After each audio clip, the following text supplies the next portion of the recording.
Okay, good evening and welcome to special Motzei Shabbos edition. Early Shabbos now. We're over early, start early, over early. This way I like it.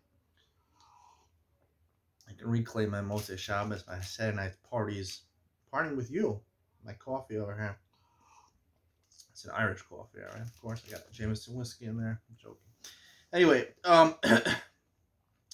so Mishnah Dal discusses the uniqueness of Bikurim as opposed to Truma and Meiser Sheni. One uniqueness it has is that Bikurim Niktin Mechuba Lakarka.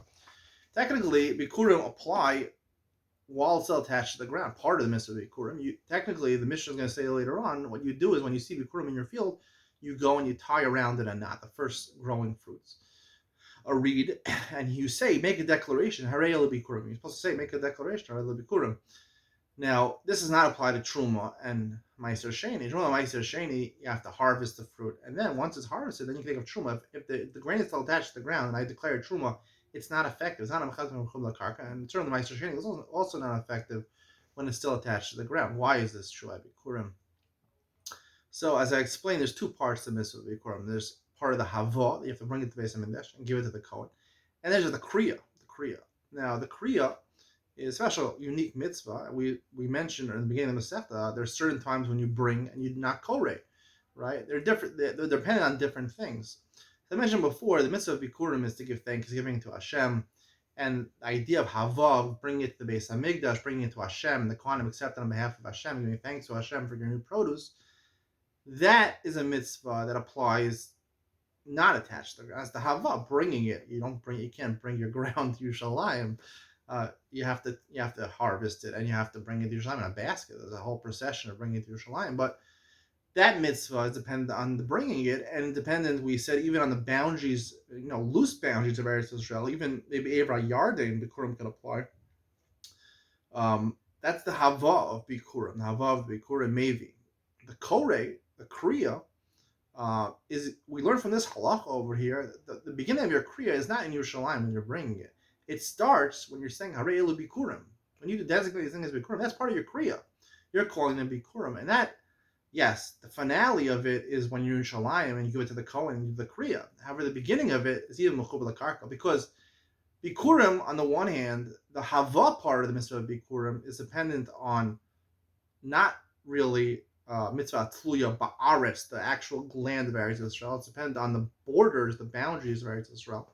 The Maisa being in Eretz Yisrael, there's different boundaries for both things, right? We said when it comes to Kedusha Rishon, Kidshel Shaisa, Kidshel Asel Lavo, right? When it comes to Mitzvah Tluyas Ba'aretz, the actual ground itself, and you go after the conquest of Yerushalayim, when they conquered the land the first time. When it comes to borders of Eretz Yisrael, so then when it's not dependent on the actual ground, dependent on living in Eretz Yisrael, so that would go practically, do they own the land? Is it Jewish land now, or it's not Jewish land, and therefore so it's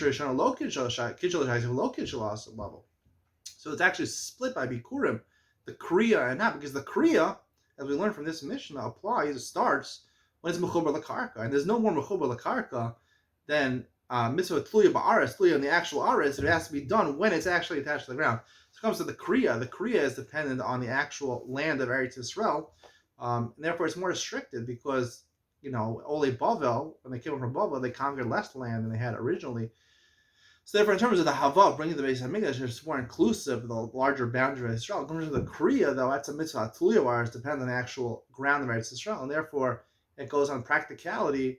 It goes on what Mechubar Lakarka, it goes on the land that you presently own right now. The land that I presently own is not mine, because Kidshel Shai is low Kidshel level. So therefore, I don't own that land now. So therefore, I wouldn't. That's why Kriya is limited. In certain places, I wouldn't do Kriya, as opposed to Hava, which is more inclusive, which is the Maisa, which applies to the conquest of Eretz. So I think I said a little backwards about the conquest of Eretz. When they conquered Eretz Israel, it wasn't they conquered the boundaries of Eretz Israel. They didn't conquer the actual physical ground of Eretz Israel. The physical ground is presently, do I own the physical ground or not? That depends on the present situation. The original situation depends on the actual borders in a theoretical sense of Eretz Israel. So the Hava the bringing is dependent on the larger boundaries of Eretz Yisrael, the original border of Eretz Yisrael, and the Kriya is Clueless Bakarka, whether they presently have it or not. And right now, they didn't presently have certain parts of Israel, so therefore, there would be less land that you actually be coded for. That's why Korea is more restrictive than the actual bringing. Hope you enjoyed tonight's share. See you in the next one.